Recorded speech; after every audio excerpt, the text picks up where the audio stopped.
দেশ ভারত সম্পর্ক একটি বিষয়ে আটকে থাকতে পারে না। বাংলাদেশের সঙ্গে সম্পর্ক তথা পারস্পরিক সহযোগিতা বহুমাত্রিক বলে মন্তব্য করেছেন ঢাকার নিযুক্ত ভারতীয় হাই কমিশনার প্রণয় ভার্মা। তিনি বলেন, বাংলাদেশের উত্তাল রাজনৈতিক পরিবর্তনের কারণে শুধু একটি বিষয় কিংবা কোনো একটি এজেন্ডায় সম্পর্কে আটকে রাখা যায় না। দুইটি দেশের সম্পর্কে অস্থিতি আছে স্বীকার করে ভারতীয় দূত বলেন, কিন্তু সামনে এগিয়ে যাওয়ার পথে এটা কোনো অবস্থাতেই প্রতিবন্ধক হওয়া উচিত নয়। রোববার রাজধানীর আয়োজিত 3 দিনব্যাপী আন্তর্জাতিক সম্মেলনে বক্তৃতায় দোয়ায় প্রণয় ভার্মা এ মন্তব্য করেন। গবেষণার প্রতিষ্ঠান centre for governance studies of বে অফ বেঙ্গল কনভারসেশনে বঙ্গোপসাগরীয় সংলাপ শিরোনামে এই সম্মেলনের আয়োজন করা হয়। সংলাপের দ্বিতীয় দিনে নির্বাচন কমিশনারের সেকশনে আমন্ত্রিত অতিথি হিসেবে ভারতীয় হাই কমিশনার বক্তৃতা করেন। সেখানে বাংলাদেশ ও ভারতের বাণিজ্য, অর্থনৈতিক সম্পর্ক, যোগাযোগ, জ্বালানি সংযুক্তি এবং দুইটি দেশের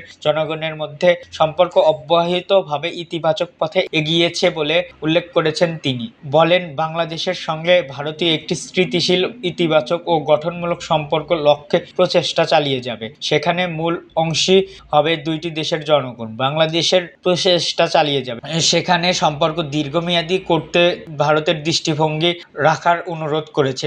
বিশ্বাস করে দুইটি দেশের শান্তি, নিরাপত্তা, অগ্রগতি, সমৃদ্ধ পরস্পরের সঙ্গে প্রণয় ভার্মা বহুমাত্রিক সম্পর্কের প্রতিফলন হিসেবে বাণিজ্য, পরিবহন, জ্বালানি সংযোগ, দুইটি দেশের জনগণের সম্পৃক্ততার ক্রমবর্ধমান অগ্রগতির উপর জোর দেন। তিনি বলেন, রাজনৈতিক পরিবর্তনে যাই ঘটুক না কেন, পরস্পরের প্রতি আমাদের নির্ভরশীলতা ও নিজেদের কল্যাণ স্বার্থে এ সম্পর্ক এগিয়ে নিতে হবে। প্রণয় ভার্মা চলতি মাসের গ্রিডের মাধ্যমে নেপাল থেকে 40 মেগাওয়াট সঞ্চালনের সূচনা ও পেট্রোল পাম্প ও বেনাপোল সম্মিলিত চেকপোস্টের অবকাঠামো পরিধানকে দ্বিতীয় পক্ষের সহযোগিতার ক্ষেত্রে অগ্রগতির উদাহরণ হিসাবে উল্লেখ করেন। ভারত বাংলাদেশের সহযোগিতায় তিনি আঞ্চলিক জোট বিমসকেটের মতো কাঠামোর অধীনে আঞ্চলিক একত্রিতকরণ পরিকল্পনার নিয়ামক হিসাবে অভিহিত করেন। ভারতীয় হাই কমিশনার শান্তি, নিরাপত্তা, উন্নয়ন ইস্যুতে দুইটি দেশের যৌথ আকাঙ্ক্ষা পূরণের অঙ্গীকার ব্যক্ত করেন। তিনি অংশীদারের মাধ্যমে উভয় দেশের মানুষের উপকার নিশ্চিত করতে বাংলাদেশ সরকার